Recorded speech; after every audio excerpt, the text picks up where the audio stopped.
ballot box should be gone. The issue of, hey, we need to have early voting. One day. You got one day to vote. If you can't show up on that one day that everybody knows about, then you got a problem. There are currently between 168 and 209 million registered voters in the United States.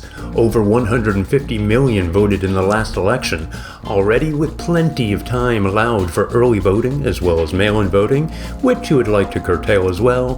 Voters still face hour-long waits at the polls. Oh, we've been waiting here about an hour and a half.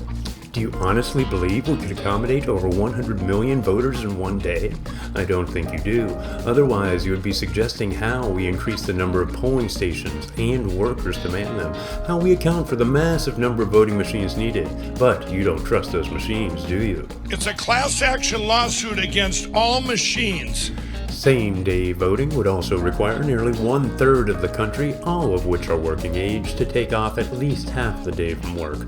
With the inevitability of long lines, you have also made it illegal for campaigns to give out food or drink to those in line.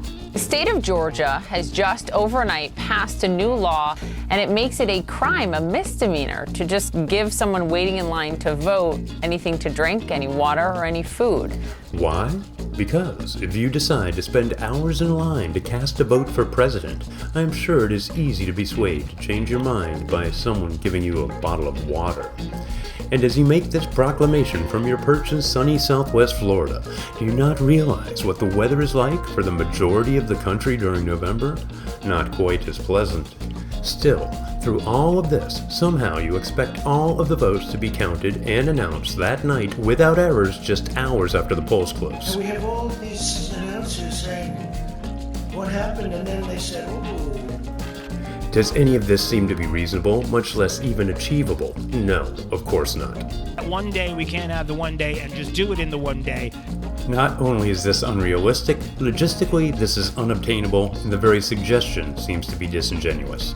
Is that okay? Can you applaud that? We want to expose it so that we don't. That's all right. You can applaud that. Please clap.